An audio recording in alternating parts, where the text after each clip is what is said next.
So the first group of menus on the teacher's portal is the instructional materials section. In the first menu, teachers upload plans or class tests. The process is simple. The subject teacher selects the subject they want to submit a lesson plan for. In the drop-down list, only the subjects they teach will appear. This helps avoid mistakes. After selecting the parameters, the teacher clicks choose file and traces the path of the document they want to upload. The same process applies to class tests. At our school, lesson plans must be submitted for approval before teaching, and class tests must also be submitted for approval before being administered to learners. The main advantage of this system is that it creates a centralized repository for future use. Learners can also access approved materials for revision, making it a valuable resource. For each document uploaded, teachers can add a description if they want the principal to note something specific about the submission. Let's move on to view or download timetable. In the teacher's portal, the view or download timetable menu gives teachers access to both their personal timetable and their timetables for all classes. To access to personal timetable and the timetable for all classes. This way, teachers can see not only their own schedule but also what is happening in each class at any given time.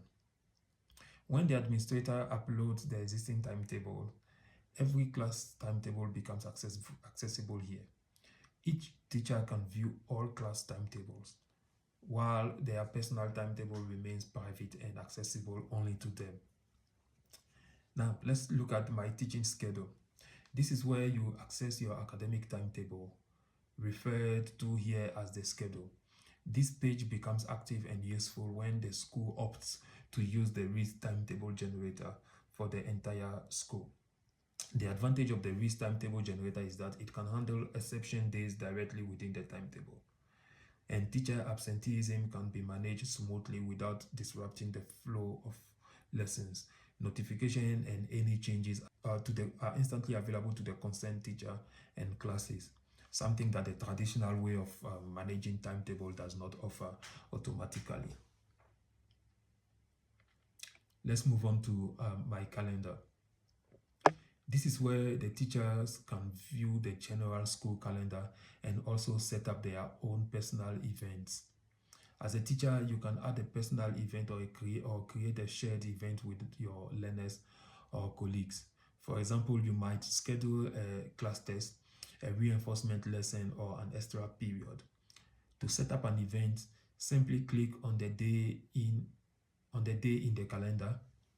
A pop-up window will appear where you can configure the event details. You decide whether it is a personal event or a shared one.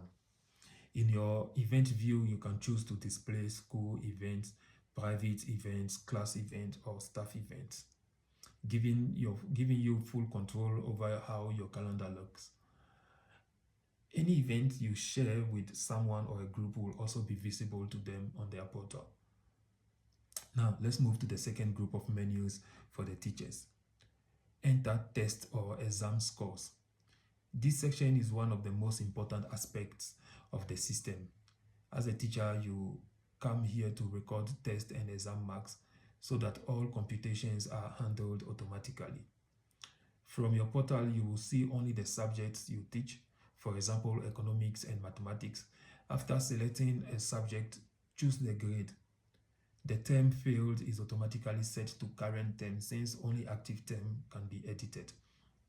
Once loaded, the class list appears for split subjects like economics.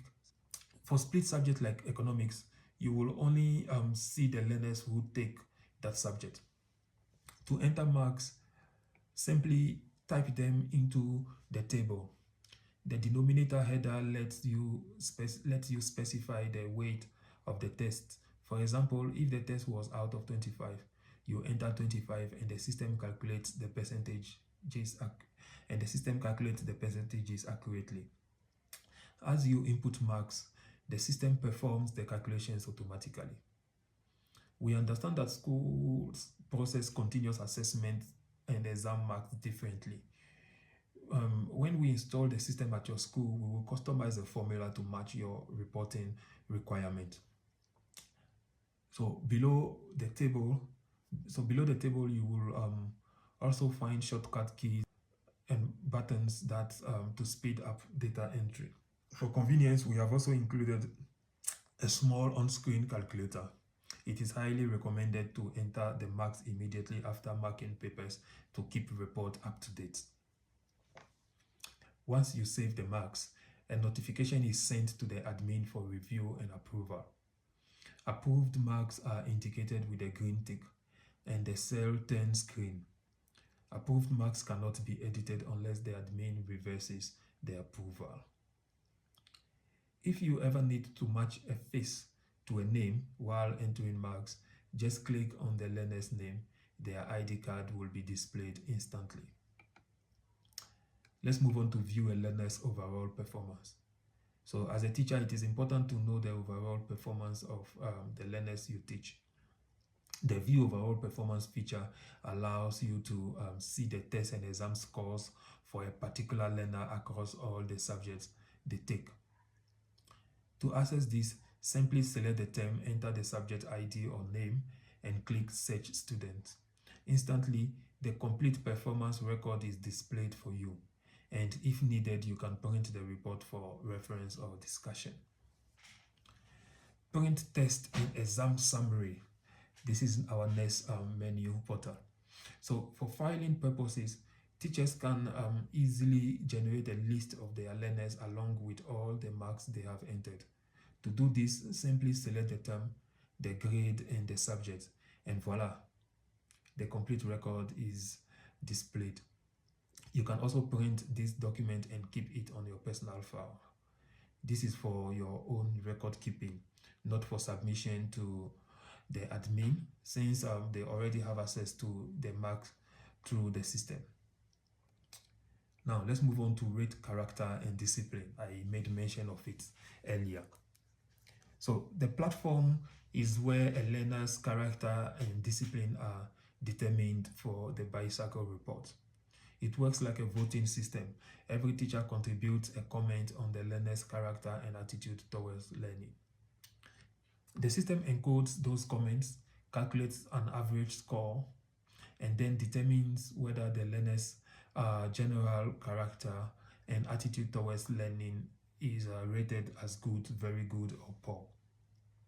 This method ensures transparency and fairness, since the evaluation reflects the collective input of all teachers rather than a single opinion.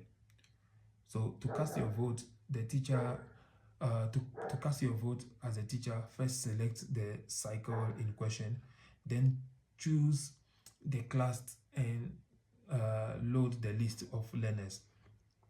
The list will appear, and for each learner, you simply select the character comment you believe best fits that learner.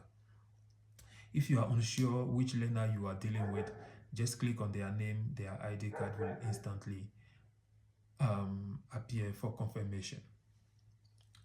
Now, let's move on to manage quizzes and polls.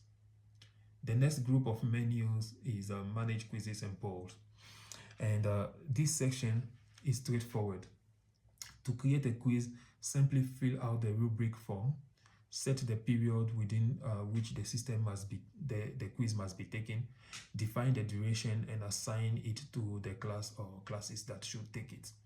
That's all it takes. You can also send a message through the platform to all learners who are required to take the quiz. As soon as they complete it, the results are instantly available to you. The platform also supports algebraic functions and picture uploads. So teachers across all subjects can administer multiple choice quizzes through the RIS school management system. The polls and survey feature is a simplified version of the quiz platform. It was designed as a quick way to elicit feedback after a lesson or to gauge pre-lesson knowledge on a topic you plan to teach. Let's move on to the next group of menus on the teacher's portal. The first one is check a learner's attendance report. So as a teacher, you can quickly access a learner's attendance report. This is especially useful if a learner is not performing well and you want to check whether their poor performance is related to attendance. To generate the report, simply select the period you want to review, enter the learner's detail, and the system will display the attendance records. You can also view class attendance or on a particular day. Just search the learners in that class and the attendance report will be generated instantly. Let's move on to activity or event attendance capture. This section also covers attendance for ad hoc events or extramural activities. The teacher in charge of the activity captures attendance using a barcode scanner as learners join in. This ensures accurate tracking of participation. Just select the session that you manage and start capturing the attendance. Once attendance is captured, the admin automatically has access to the report for accountability and record keeping. Learner support form one-on-one. This is the portal where teachers fill out the one-on-one support form. The form has 7 sections, each designed to capture personal data that helps teachers, counselors, and school management support the learner's academic success. Some information is filled once and updated only if circumstances change. Section F, curriculum and target, is the most dynamic part. At the start of each term, you click Add New Term block and specify the term number. Then click Add Subject Row to handle each subject individually. At the beginning of the term, the learner sets a target symbol. After each bicycle test, you sit with the learner, review their actual score or symbol, and discuss how it aligns with their target. Any challenges are recorded in the learner's record section. Marks from each test cycle loads automatically into the form, eliminating excuses like I forgot my test paper. For every subject the learner takes, you add a new subject row. Once complete, you continue to section E for the declaration. So during discussions, if you uncover information that requires immediate attention, tick urgent admin review box to flag the form for counselor or admin action. If you are unsure what to ask in any section, click the question mark button at the top to see the question guides provided by the admin or counselor. The form saves automatically as you move between sections, but remember to click Save at the end to confirm your entries. Now, let's look at the single learner report card. In this section, teachers have access to the report cards of the learners in their assigned classes. Occasionally, you may be asked to reconcile manual attendance with the automated attendance records. However, your main input here is to manage the remarks or recommendations at the bottom of each report card. To assist you, the system provides phrase banks that you can combine to express your genuine remarks about a learner's performance and attitude. This ensures consistency while still allowing you to personalize your feedback. If you want to manage the report cards of all the learners in your class in one view, simply use the Next button in the menu. This will open the full set of report cards for your class, making it easier to review and finalize them. So, this concludes our presentation on the individual menus available in the Teachers Portal. Each feature has been designed to make teaching, assessment, and learner support more efficient, transparent, and accessible. By using these tools, teachers can focus more on guiding learners and less on administrative tasks, while ensuring that all records and resources are managed seamlessly within the system. So we will now move to the learners platform and see what they see and what privileges they can enjoy. See you in the video to describing the Learners platform.